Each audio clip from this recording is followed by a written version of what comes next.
مدھم آواز میں کسی ملال کے بغیر اس نے فرقان سے کہا۔ 15 منٹ بعد اسے پہلا شوق کس وقت لگا تھا جب نکاحواں نے اس کے سامنے سالار سکندر کا نام لیا تھا۔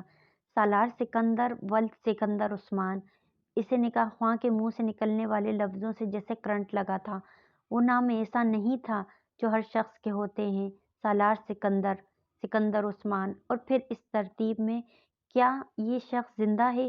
اس کے سر پر جیسے آسمان آ گرا تھا۔ اس کے چہرے پر چادر کا گھونگھٹ نہ ہوتا تو اس وقت اس کے چہرے کے تاثرات نے سب کو پریشان کر دیا ہوتا۔ نکاحواں اپنے کلمات دوبارہ دہرا رہا تھا۔ امامہ کا ذہن معاف اور دل ڈوب رہا تھا کہ اگر یہ شخص زندہ تھا تو میں تو اب تک اس کے نکاح میں ہوں۔ میرے خدا، یہ سب کیا ہو رہا ہے؟ ڈاکٹر سبت علی اسے کیسے جانتے ہیں؟ اس کے ذہن میں ایک فشار برپا تھا۔ آمنہ بیٹا، ہاں کہو۔ سیدہ اماں نے اس کے کندھے پر اپنا ہاتھ رکھا۔ سالار سکندر جیسے شخص کے لیے ہاں؟ اس کا دل کسی نے اپنی مٹھی میں لے کر بھینچا۔ وہ ہاں کے علاوہ اس وقت کچھ اور نہیں کہہ سکتی تھی۔ خوف اور شوق کے عالم میں اس نے کاغذات پر دستخط کیے تھے۔ کاش کوئی معجزہ ہو، یہ وہ سالار سکندر نہ ہو، یہ سب ایک اتفاق ہو۔ اس نے اللہ سے دعا کی تھی۔ ان سب لوگوں کے کمرے سے جانے کے بعد مریم نے اس کے چہرے سے چادر ہٹا دی۔ اس کے چہرے کا رنگ بالکل سفید ہو چکا تھا۔ کیا ہوا؟ مریم کی تشویش میں اضافہ ہو گیا۔ وہ سمجھ نہیں سکی وہ اس سے کیا کہہ رہی تھی۔ اس کا ذہن کہیں اور تھا۔ مریم، جسٹ ڈو می فیور۔ اس نے مریم کا ہاتھ پکڑ لیا۔ میں نے نکاح کر لیا ہے مگر میں آج رخصتی نہیں چاہتی۔ تم سیدہ اماں سے کہو میں ابھی رخصتی نہیں چاہتی۔ اس کے لہجے میں کچھ نہ کچھ ایسا ضرور تھا کہ مریم اٹھ کر باہر نکل گئی اور وہ بہت جلد ہی واپس آ گئی۔ امامہ رخصتی نہیں ہو رہی، سالار بھی رخصتی نہیں چاہتا۔ امامہ کے ہاتھوں کی کپکپاہٹ کچھ کم ہوئی۔ ابو کا فون آنے والا ہے تمہارے لیے، وہ تم سے کچھ بات کرنا چاہتے ہیں۔ اس نے امامہ کو مزید اطلاع دی۔ وہ فون سننے کے لیے دوسرے کمرے میں آ گئی۔ انہوں نے کچھ دیر بعد اسے فون کیا تھا۔ وہ اسے مبارکباد دے رہے تھے۔ امامہ کا دل رونے کا چاہا۔ سالار بہت اچھا انسان ہے، وہ کہہ رہے تھے۔ میری خواہش تھی کہ آپ کی شادی اسی سے ہو، مگر چونکہ آپا سعیدہ آپ کے پاس رہ رہی تھیں اس لیے میں نے ان کی خواہش اور انتخاب کو مقدم جانا۔ وہ سانس لینے تک کے قابل نہیں رہی تھی۔ مجھے یہ علم نہیں تھا کہ سالار نے اس سے پہلے کبھی شادی کی تھی، مگر تھوڑی دیر پہلے فرقان نے مجھے اس کے بارے میں بتایا ہے۔ وہ صرف ضرورتاً گایا جانے والا کوئی نکاح تھا۔ فرقان نے مجھے تفصیل نہیں بتائی اور میں سمجھتا ہوں اس کی ضرورت بھی نہیں ہے۔ میرے جاننے والوں میں سالار سے اچھا کوئی شخص ہوتا تو اس کے نکاح کے بارے میں جان لینے کے بعد میں آپ کی شادی سالار سے کرنے کے بجائے کہیں اور کر دیتا، لیکن میرے ذہن میں سالار کے علاوہ اور کوئی آیا ہی نہیں۔ آپ خاموش کیوں ہیں آمنہ؟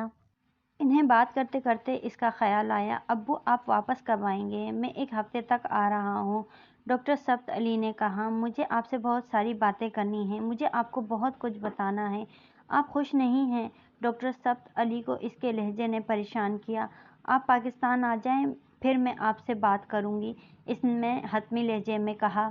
وہ رات کو سونے سے پہلے وضو کے لیے باتھ روم میں گئی۔ وضو کر کے واپس آتے ہوئے اپنے کمرے میں جانے کے بجائے وہ صحن میں برآمدے کی سیڑھیوں پر بیٹھ گئی۔ گھر میں اس وقت کوئی مہمان نہیں تھا۔ وہ اور سیدہ اماں ہمیشہ کی طرح تنہا تھے۔ سیدہ اماں تھکاوٹ کی وجہ سے بہت جلد سو گئی تھیں۔ وہ ملازمہ کے ساتھ گھر میں موجود کام نپٹاتی رہی۔ 10:30 بجے کے قریب ملازمہ بھی اپنا کام ختم کر کے سونے کے لیے چلی گئی۔ وہ شادی کے کاموں کی وجہ سے پچھلے کچھ دنوں سے وہیں رہ رہی تھی۔ امامہ کچن اور اپنے کمرے کے بہت سے چھوٹے چھوٹے کام نپٹاتی رہی۔ وہ جس وقت ان سب کاموں سے فارغ ہوئی اس وقت رات کے 12:30 بج رہے تھے۔ وہ بہت تھک چکی تھی مگر سونے سے پہلے وضو کرنے کے بعد صحن سے گزرتے ہوئے یکدم ہی اس کا دل اپنے کمرے میں جانے کو نہیں چاہا۔ وہ وہیں برآمدے میں بیٹھ گئی۔ صحن میں جلنے والی روشنیوں میں اس نے اپنے ہاتھ اور کلائیوں پر لگی ہوئی مہندی کو دیکھا۔ مہندی بہت اچھی رچی ہوئی تھی۔ اس کے ہاتھ کہنیوں تک سرخ بیلوں بوٹوں سے بھرے ہوئے تھے۔ اس نے کل بہت سالوں کے بعد پہلی بار بڑے شوق سے مہندی لگوائی تھی۔ اسے مہندی بہت پسند تھی۔ تہواروں کے علاوہ بھی وہ اکثر اپنے ہاتھوں پر مہندی لگایا کرتی تھی، مگر 8.5 سال پہلے اپنے گھر سے نکل آنے کے بعد اس نے کبھی مہندی نہیں لگائی تھی۔ غیر محسوس طور پر ان تمام چیزوں سے اس کی دلچسپی ختم ہو گئی تھی، مگر 8.5 سال کے بعد پہلی بار اس نے بڑے شوق سے اپنے ہاتھوں پر نقش و نگار بنوائے تھے، نہ صرف ہاتھوں پر بلکہ پیروں پر بھی۔ وہ اپنے پیروں کو دیکھنے لگی۔ شال کو اپنے گرد لپیٹے ہوئے اس نے اپنے ہاتھوں اور بازوؤں کو اس کے نیچے چھپا لیا۔